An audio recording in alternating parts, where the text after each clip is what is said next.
வாயில்லா ஜீவன்களும் நபிகள் நாயகம் ஸல்லல்லாஹு அலைஹி வஸல்லம் அவர்களிடத்தில் வந்து பேசுகிறது என்பதாக சொன்னால் ரசூல் ஸல்லல்லாஹு அலைஹி வஸல்லம் அந்த ஜீவன்களுக்கும் அருட்கொடையாக இருக்கிறார்கள். ஒருமுறை நபிகள் நாயகம் ஸல்லல்லாஹு அலைஹி வஸல்லம் அவர்கள் ஒரு அன்சாரி தோழரின் தோட்டத்தின் பக்கமாக சென்றபோது நபிகள் நாயகம் ஸல்லல்லாஹு அலைஹி வஸல்லம் அவர்களை பார்த்த ஒரு ஒட்டகம் உடனடியாக அழுக ஆரம்பித்து விட்டது. அழுகிறது, அது தேம்பி அது ஒட்டகம் அழுது கொண்டே இருக்கிறது. ரசூல் ஸல்லல்லாஹு அலைஹி வஸல்லம் அவர்கள் அந்த ஒட்டகத்தினுடைய திமில்களை தடவினார்கள். அதற்கு பிறகு அந்த ஒட்டகம் தன்னுடைய அழுகையை நிறுத்தியது.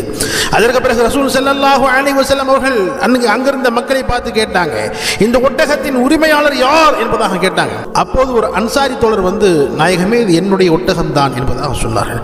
அப்ப ரசூல் ஸல்லல்லாஹு அலைஹி வஸல்லம் அவர்கள் சொன்னார்கள், இந்த வாயில்லா ஜீவன்கள் விஷயத்தில் நீங்கள் அல்லாஹ்வை அஞ்சக்கூடாதா என்பதாக ரசூல் ஸல்லல்லாஹு அலைஹி வஸல்லம் அவர்கள் அந்த சஹாபியை பார்த்து கேட்டாங்க. நீங்கள் கொடுமைப்படுத்துகிறீர்கள் என்று என்னிடம் இந்த ஒட்டகம் முறையிடுகிறது என்பதாக அந்த சஹாபியை பார்த்து நபிகள் நாயகம் ஸல்லல்லாஹு அலைஹி வஸல்லம் சொல்கிறார்கள். அல்லாஹு அக்பர்.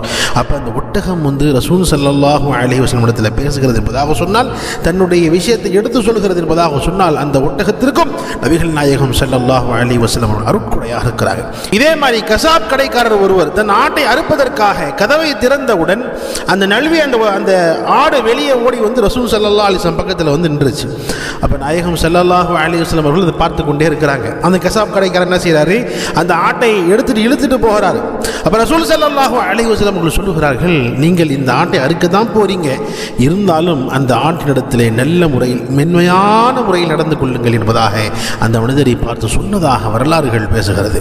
கண்ணியத்திற்குரியவர்களே, நபிகள் நாயகம் ஸல்லல்லாஹு அலைஹி வஸல்லம் அவர்கள் மனிதர்களுக்கு மட்டும் அருட்கொடையாக இல்லை, மாறாக உலகத்தில் இருக்கக்கூடிய அத்தனை விஷயத்திற்கும் அத்தனை ஜீவன்களுக்கும் நபிகள் நாயகம் ஸல்லல்லாஹு அலைஹி வஸல்லம் அவர்கள் அருட்கொடையாக இருந்திருக்கிறார்கள். ஒமா அர்ஸல்னாக இல்லா ரஹ்மத்தல் லில் ஆலமீன், நபியே உம்மை அகிலத்தாருக்கு ஒரு அருளாகவே தவிர நாம் அனுப்பவில்லை, ஒரு அருட்கொடையாகவே தவிர நாம் அனுப்பவில்லை என்பதாக அல்லாஹ் குர்ஆனில் தெளிவாக சொல்லி காட்டுவான்.